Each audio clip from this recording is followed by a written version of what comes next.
From the Detroit Free Press, I'm Robin Chan with today's voice briefing. It's Friday, September 22nd, 2023. I'm Sue Salaski, Detroit Free Press food writer.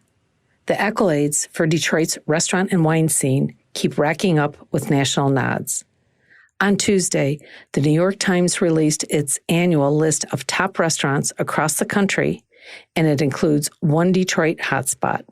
Ladder 4 Wine Bar is the only Michigan restaurant to make the Times, quote, 50 places in America we are most excited about right now. This designation is another nod to Ladder 4 Wine Bar, much lauded by critics and others, and recognition of Metro Detroit's restaurant scene. In February, Ladder 4 Wine Bar received the 2023 Detroit Free Press Metro Detroit Chevy Dealers Restaurant of the Year designation. The unique Ladder 4 Wine Bar is housed in a former Detroit Fire Department house nestled in a neighborhood. Dishes that the New York Times raved about included charred leeks and a pork schnitzel. The spot on the New York Times list comes on the heels of Ladder 4 Wine Bar recently being named to Bon Appetit's list of the 24 best new restaurants in the U.S. Ladder 4 is located at 3396 Vinewood Street in Detroit. Hi, I'm Arpan Lobo. I report on politics in Michigan for the Detroit Free Press. Michigan's population is something government officials want to see on an upward trajectory. But a recent survey of young people in Michigan yielded results that business groups say are a cause for concern. A survey conducted in August among 600 people in Michigan ages 18 to 29 found more than a third of them either don't see themselves in Michigan a decade from now or are unsure that they'll stay in the state.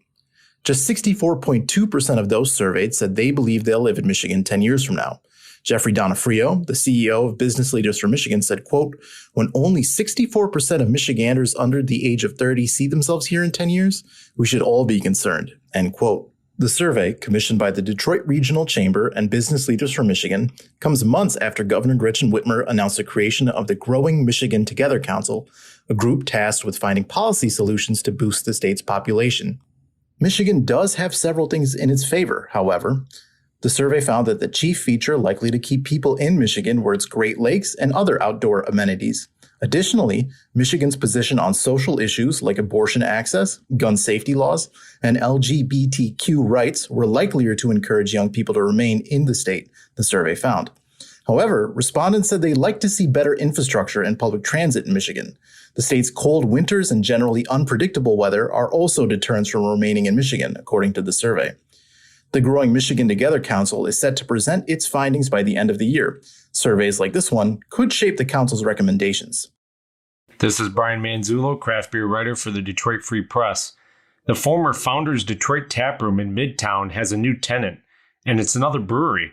Eastern Market Brewing Company, which also owns Ferndale Project and Lincoln Tap in Royal Oak, plans to open a new self-serve taproom at that location called Elephant & Company in 2024.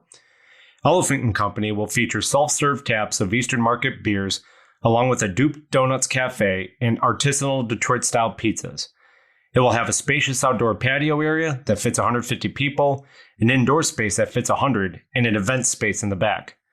This is all part of Eastern Market Brewing Company's plans to open more Elephant & Company locations throughout the state. Read more about those plans on freep.com. I'm Kirkland Crawford with the Free Press Sports Department. The Detroit Tigers adding to their front office, finally hiring a general manager. His name is Jeff Greenberg. The former longtime associate of Scott Harris is now rejoining his buddy here in Detroit. Both Harris and Greenberg grew up together in baseball with the Chicago Cubs. Both were integral parts of the Cubs' 2016 World Series team.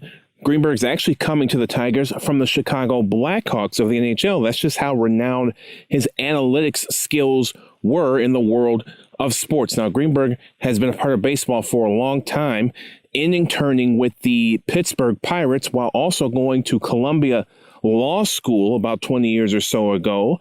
Greenberg is joining the Tigers just a year and 2 days after Scott Harris was hired as the team's president of baseball operations. Find more from the Detroit Free Press by visiting freep.com. That's FREEP.com. Thanks for listening, and you'll hear more from us Monday.